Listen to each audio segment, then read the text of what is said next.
Hello buddies, ఎలా ఉన్నారు అందరూ? Welcome to Sriharan talks. This is part 2 in day 3 of our Bengaluru trip and also day 4 అంటే return journey to Hyderabad. 3:00కి మేము palace నుంచి బయటకు రాగానే వెంటనే ఇంకా ఇక్కడ లేట్ చేయకుండా శాండ్ మ్యూజియంకి స్టార్ట్ అయిపోయాము. 10 మినిట్స్లో మేము మైసూర్ ప్యాలెస్ నుండి శాండ్ మ్యూజియంకి రీచ్ అయ్యాము. Entry fee 60 rupees per person ఉండే, సో అది పే చేసి ఇంకా లోపలికి ఎంటర్ అయ్యాము. లోపలికి ఎంటర్ అవ్వగానే మాకు ఫస్ట్ కనిపించిన స్కల్ప్చర్ వినాయకుడిది. చాలా గ్రాండ్గా ఉంది ఈ వినాయకుడి స్కల్ప్చర్ అయితే.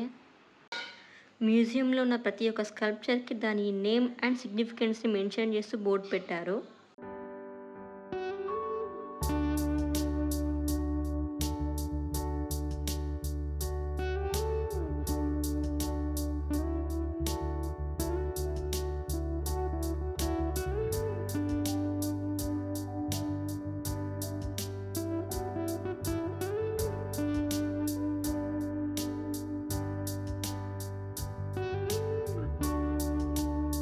మనం చిన్నప్పుడు గుళ్ళు కట్టుకుంటూ ఆడుకొని ఇసుకతోటి ఇంత పెద్ద ఆకారాలు చేయొచ్చు అని చెప్పి అప్పుడప్పుడు న్యూస్లో కానీ న్యూస్ పేపర్స్లో కానీ వస్తుంటేనే చూసి షాక్ అయ్యేదాన్ని.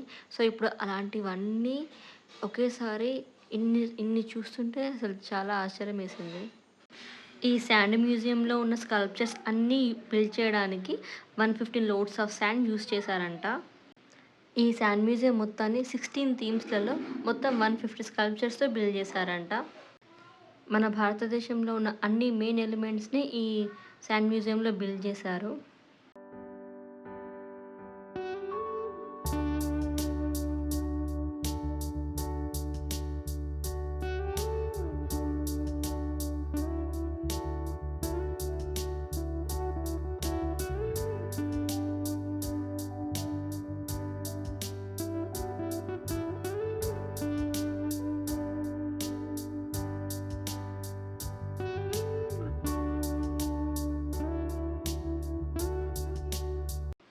ఇక్కడ చిన్నపిల్లలకు సంబంధించిన కార్టూన్స్ కూడా బిల్డ్ చేశారు. డిస్నీ ల్యాండ్ కానీ, lion king and Santa Claus ఇవన్నీ కూడా బిల్డ్ చేశారు ఇక్కడ.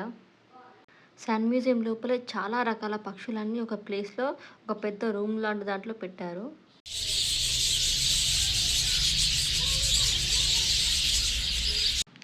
శాండ్ మ్యూజియం లోపల షాపింగ్ చేసుకోవడానికి చిన్న చిన్న స్టాల్స్ ఉన్నాయి. జస్ట్ ఏమేమి ఉన్నాయా ఐటమ్స్, కన్నయ్యకి ఏమైనా బొమ్మలు ఏమైనా సెట్ అయ్యి ఉన్నాయా అని చెప్పి చూస్తున్నాము. శాండ్ మ్యూజియం తర్వాత మేము వెళ్ళిన next place karanja nature park. ఇది జస్ట్ 10 మినిట్స్ అవేలో ఉంది శాండ్ మ్యూజియం నుండి. మేము ఈ కరంజీ నేచర్ పార్క్కి వెళ్ళిన రీజన్ ఏంటి అంటే బోటింగ్ చేద్దాము అని చెప్పి. ఇక్కడ సెల్ఫ్ బోటింగ్ చేసే ఆప్షన్ ఉంటుంది, సో అది ట్రై చేద్దాము అని చెప్పి వెళ్ళాము.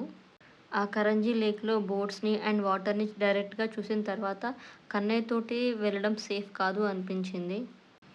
ఎందుకంటే బోట్‌లో కూర్చున్నాక కన్నయ్యని హ్యాండిల్ చేయాలి అండ్ బోట్‌ని రైడ్ చేయాలి. సో ఇదంతా ఎందుకు రిస్కీ అనిపించింది. ఇంకా అదే పార్క్‌లో పక్కనే ఇంకా పిల్లల కోసం ఆడుకోవడానికి జారుడు బల్ల, ఉయ్యాల ఇంకా చిన్న చిన్న టాయ్స్ అలా ఉన్నాయి. సో వాటితో అలా కన్నయ్యని ఆడిపించి టైం స్పెండ్ చేశాం కొంచెం సేపు.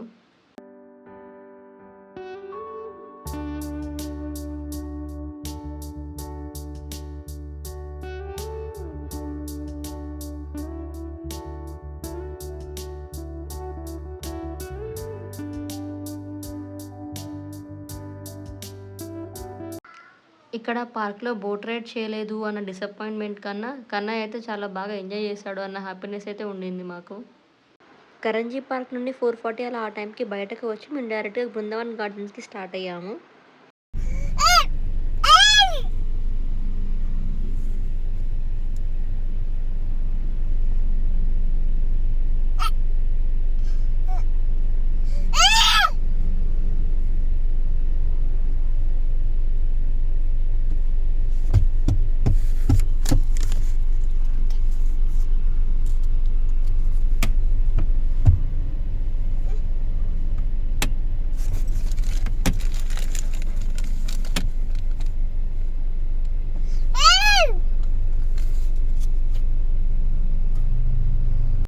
దారిలో మాకు నందిని డైరీ స్టోర్ కనిపిస్తే లస్సీ అండ్ వాటర్ బాటిల్స్ తీసుకుందామని చెప్పి ఆగాము. సో వాళ్ళ నాన్న వాటి కోసం స్టోర్ దగ్గరికి వెళ్తే ఇంకా వాళ్ళ నాన్నని పిలుస్తున్నాడు కార్లో నుంచి. కరంజీ పార్క్ తర్వాత మేము నెక్స్ట్ వెళ్ళాలనుకున్న place Brindavan gardens. Karanji park నుండి బృందావన్ గార్డెన్స్ ఒక 1 అవర్ చూపించింది మాకప్పుడు. So, as soon as possible అక్కడికి రీచ్ అయితేనే గార్డెన్ అదంతా మంచిగా చూడొచ్చు డే టైమ్ ఉన్నప్పుడే. లేదంటే ఇంకా చీకటయిపోతే చూడలేము అని చెప్పి చాలా ఫాస్ట్‌గా స్టార్ట్ అయిపోయాము బృందావన్ గార్డెన్స్‌కి. కరంజీ పార్క్ నుండి స్టార్ట్ అయ్యేటప్పటికి టైం 4:30, 4:40 అలా అయింది. లంచ్ కోసం ఏదైనా రెస్టారెంట్‌లో ఆగితే ఇంకా టైం వేస్ట్ అవుతుంది అని చెప్పేసి దారిలోనే ఒక స్ట్రీట్ ఫుడ్ బండి దగ్గర బిర్యానీ అండ్ నీరు దోస తీసుకున్నాము. మైసూర్‌లోనే బృందావన్ గార్డెన్స్‌కి వెళ్తుంటే ఈ ఎగ్జిబిషన్ కనిపించింది మాకు. జస్ట్ ఏమేమున్నాయి, ఏమైనా కొత్త వెరైటీస్ ఉన్నాయా జస్ట్ అలా చూసేసి వెళ్దాము అని చెప్పేసి ఒక 15 మినిట్స్‌లో మొత్తం ఎగ్జిబిషన్‌ని కవర్ చేసేసాము. 5:30 కల్లా ఎగ్జిబిషన్ నుంచి బయటకొచ్చేసి ఇంక డైరెక్ట్‌గా బృందావన్ గార్డెన్స్‌కెళ్ళిపోయాము. సో, మేము ఆ గార్డెన్స్ రీచ్ అయ్యేసరికి అంటే లైక్ ఎంట్రీ పాయింట్ రీచ్ అయ్యేసరికి 6:15 అయింది మాకు. 6:30 కల్లా గార్డెన్ దగ్గరికెళ్ళిపోయాము. బట్ పార్కింగ్ కోసమే మాకు 1 అవర్ పట్టింది. 1 అవర్ కార్‌లోనే వెయిట్ చేశాము. చూడండి ఎన్ని కార్స్ ఉన్నాయో పార్కింగ్ లాట్‌లో. పార్కింగ్ కోసం వెయిట్ చేసిన ఆ 1 అవర్ ఫుల్ ఫ్రస్ట్రేషన్‌లో ఉన్నాం మేము. రిటర్న్ ఎళ్ళిపోదామా? ఉందామా? మళ్ళీ వచ్చేటప్పుడు ఎప్పుడైనా చూద్దామా? లంచ్ కూడా ప్రాపర్‌గా చేయకుండా వచ్చాము. ఇలా చాలా చాలా థాట్స్ ఉండే. బట్ ఫైనల్లీ పార్కింగ్ దొరికేసరికి హమ్మయ్య! ఓకే అని చెప్పి అనుకున్నాము. కార్ పార్క్ చేసుకున్న తర్వాత ఫస్ట్ మనం గార్డెన్ సైడ్ ఎళ్ళేసి ఆ తర్వాత ఫౌంటైన్ షోకెళ్దాము అనుకున్నాము. బట్ గార్డెన్ సైడ్ ఎళ్తే ఏం సరిగ్గా కనిపించలేదు. మొత్తం చీకటుంది. జస్ట్ ఆ వాటర్ లైట్స్ అలా కనిపించింది. సో, ఇక్కడ ఉండడం టైం వేస్ట్ అని చెప్పేసి డైరెక్ట్‌గా మనం ఫౌంటైన్ షోకెళ్దాం అని చెప్పేసి అటు స్టార్ట్ అయ్యాము. బృందావన్ గార్డెన్స్‌లో ఒక సైడ్ గార్డెన్ ఉంటుంది. ఒక సైడ్ ఫౌంటైన్ షో ఉంటుంది. మధ్యలో కావేరీ రివర్ పైన డ్యామ్ ఉంటుంది. సో, ఆ డ్యామ్ నుంచి వచ్చే వాటర్ పైన 2 వే బ్రిడ్జ్‌లా కట్టారు. వన్ వే వెళ్ళడానికి, వన్ వే రావడానికి అన్నట్టుగా. మేము వెళ్ళింది సండే కావడంతో ఆ రోజు స్కూల్ పిల్లలు కూడా వచ్చారు. ఇంకా చాలామంది వచ్చారక్కడికి. సో, ఆ బ్రిడ్జ్ పైన మొత్తం ఎడ్జ్ నుంచి ఇంకో ఎడ్జ్ వరకి మొత్తం జనాలు నిండిపోయారు. సో, చాలా తొక్కిసలాట కూడా జరిగింది. ఆ గుంపులో ఇంకా కన్నని పట్టుకొని వెళ్ళడం చాలా చాలా కష్టం అనిపించింది. సో, అందుకే ఒక హాఫ్ అన్ అవర్ మేము గార్డెన్‌లోనే కూర్చున్నాము. అండ్ సండేస్ 8:30 వరకు అలా ఉంటుందనుకుంటా. కరెక్ట్‌గా ఐడియా లేదు. బట్ ఈచ్ షో 5-10 మినిట్స్ ఉంటుంది. ఒక షో అయిపోయిన తర్వాత కూర్చున్న వాళ్ళంతా లేచి వెళ్ళి మళ్ళీ ఇంకొక బ్యాచ్ సెట్ అయిన తర్వాత మళ్ళీ స్టార్ట్ అవుతుంది. అలా బ్యాచెస్ వైస్‌గా ఉంటుంది. 7-8 ఆర్ 8:30 వరకు ఉంటుంది. ఎవరైనా మైసూర్‌కెళ్తే మాత్రం పక్కా ఈ ఫౌంటైన్ షో మాత్రం అస్సలు మిస్ అవ్వద్దు. మేమంతా వెయిట్ చేసి, మా చిరాకు, మా ఫ్రస్ట్రేషన్ అంతటికి ఇది వర్త్ అనిపించింది. అక్కడ పెట్టే సాంగ్స్‌కి కరెక్ట్‌గా ఆ ఫౌంటైన్ షో హైట్స్ పెరగడము, లైట్స్ అవన్నీ రావడం చాలా చాలా నచ్చింది. చాలా చాలా సూపర్బుంది.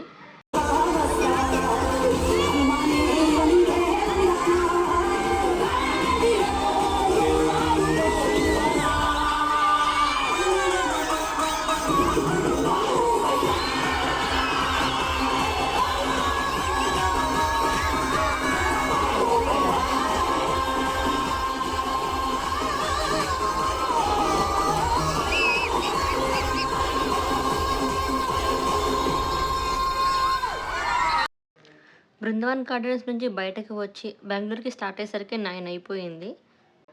బెంగుళూరుకి స్టార్ట్ అయ్యాక 10:30 కల్లా ఇంకా ఆకలి స్టార్ట్ అయింది.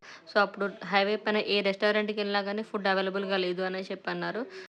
ఇంకా 11:45 అలా ఆ టైంకి బెంగుళూరుకి రీచ్ అయిన తర్వాత అక్కడ ఇంకొక షవర్మా పాయింట్ ఉంటే అక్కడ షవర్మా తిని ఇంటికెళ్ళిపోయాము. నెక్స్ట్ డే ఇంకా మెల్లిగా లేచి 11 కల్లా బెంగుళూరు నుండి హైదరాబాద్‌కి స్టార్ట్ అయ్యాము. రిటర్న్ జర్నీలో లేపాక్షి టెంపుల్‌కెళ్ళాము. అక్కడ స్టాండింగ్ పిల్లర్ అండ్ సీతమ్మ వారి పాదాలు చూసాము. ఈ సీతమ్మ వారి పాదాలు విశిష్టత ఏంటి అంటే 365 డేస్ ఈ పాదం ఎప్పుడూ తడిగానే ఉంటుంది. ఈ లేపాక్షి టెంపుల్ విజిట్‌తో మా బెంగుళూరు రోడ్ ట్రిప్‌ని సక్సెస్‌ఫుల్‌గా కంప్లీట్ చేశాము.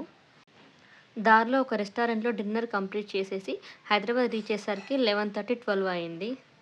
బెంగుళూరులో మా కజిన్ స్టేకి హెల్ప్ చేయడము అండ్ మా హస్బెండ్ ఒక్కరే సెల్ఫ్‌గా 3 డేస్ కంటిన్యూస్‌గా డ్రైవ్ చేయడంతో ఈ ట్రిప్ సక్సెస్‌ఫుల్‌గా ముగిసింది. మీ అందరికీ ఈ ట్రావెల్ వీడియో నచ్చిందని అనుకుంటున్నాను. Do subscribe for more videos. Bye.